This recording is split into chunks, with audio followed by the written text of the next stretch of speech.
بسم اللہ الرحمن الرحیم۔ السلام علیکم۔ آسمان کی آفتیں۔ خلیفہ ہارون الرشید عباسی خاندان کا 5واں خلیفہ تھا۔ عباسیوں نے طویل عرصے تک اسلامی دنیا پر حکومت کی، لیکن ان میں سے شہرت صرف ہارون الرشید کو نصیب ہوئی۔ ہارون الرشید کے دور میں ایک بار بہت بڑا قحط پڑ گیا۔ اس قحط کے اثرات سمرقند سے لے کر بغداد تک اور کوفہ سے لے کر مراکش تک ظاہر ہونے لگے۔ ہارون الرشید نے اس قحط سے نمٹنے کے لیے تمام تدبیریں آزما لیں۔ اس نے غلے کے گودام کھول دیے، ٹیکس معاف کر دیے، پوری سلطنت میں سرکاری لنگر خانے قائم کر دیے اور تمام امراء اور تاجروں کو متاثرین کی مدد کے لیے موبلائز کر دیا۔ لیکن اس کے باوجود عوام کے حالات ٹھیک نہ ہوئے۔ ایک رات ہارون الرشید شدید ٹینشن میں تھا، اسے نیند نہیں آ رہی تھی۔ ٹینشن کے اس عالم میں اس نے اپنے وزیر اعظم یحییٰ بن خالد کو طلب کیا۔ یحییٰ بن خالد ہارون الرشید کا استاد بھی تھا، اس نے بچپن سے بادشاہ کی تربیت کی تھی۔ ہارون الرشید نے یحییٰ خالد سے کہا، استاد محترم، آپ مجھے کوئی ایسی کہانی، کوئی ایسی داستان سنائیں جسے سن کر مجھے قرار آ جائے۔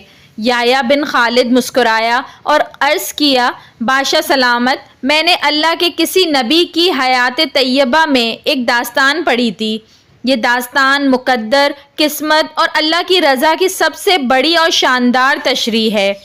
آپ اگر اجازت دیں تو میں وہ داستان آپ کے سامنے دہرا دوں؟ بادشاہ نے بے چینی سے فرمایا، یا استاد فوراً فرمائیے، میری جان حلق میں اٹک رہی ہے۔ یحییٰ خالد نے عرض کیا، کسی جنگل میں ایک بندریا سفر کے لیے روانہ ہونے لگی۔ اس کا ایک بچہ تھا، وہ بچے کو ساتھ نہیں لے جا سکتی تھی، چنانچہ وہ شیر کے پاس گئی اور اس سے عرض کیا، جناب، آپ جنگل کے بادشاہ ہیں، میں سفر پر روانہ ہونے لگی ہوں، میری خواہش ہے آپ میرے بچے کی حفاظت اپنے ذمے لے لیں۔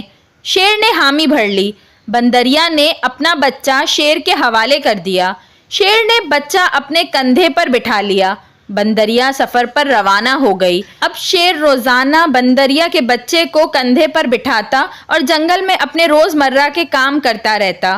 ایک دن وہ جنگل میں گھوم رہا تھا کہ اچانک آسمان سے ایک چیل نے ڈائی لگائی، شیر کے قریب پہنچی، بندریا کا بچہ اٹھایا اور آسمان میں گم ہو گئی۔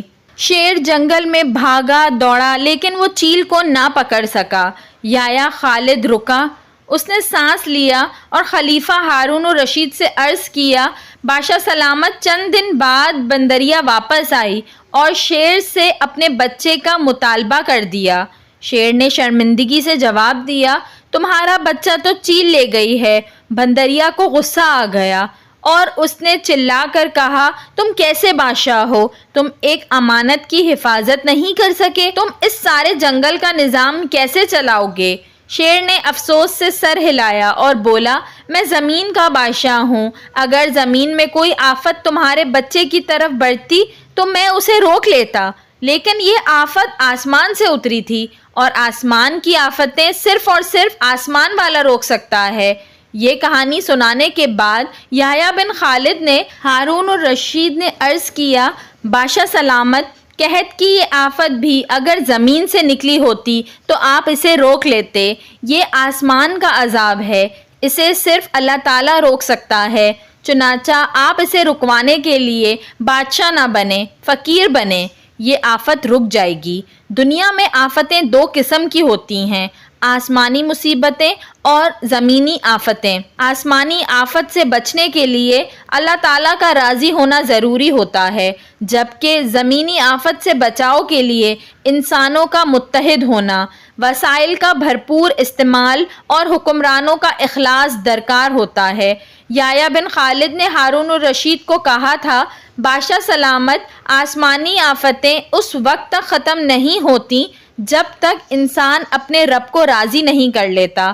آپ اس آفت کا مقابلہ بادشاہ بن کر نہیں کر سکیں گے، چنانچہ آپ فقیر بن جائیے، اللہ کے حضور گر جائیے اس سے توبہ کیجیے، اس سے مدد مانگیے۔ دنیا کے تمام مسائل اور ان کے حل کے درمیان صرف اتنا فاصلہ ہوتا ہے جتنا ماتھے اور جانماز میں ہوتا ہے، لیکن افسوس ہم اپنے مسائل کے حل کے لیے 7 سمندر پار تو جا سکتے ہیں، لیکن ماتھے اور جانماز کے درمیان موجود چند انچ کا فاصلہ طے نہیں کر سکتے۔ ویڈیو پسند آئی ہو تو اس کو ضرور لائک کریے گا، اور ایسی مزید اچھی ویڈیوز دیکھنے کے لیے میرے چینل اردو کہانی گھر کو سبسکرائب کر لیجئے۔ Thanks for watching. اللہ حافظ۔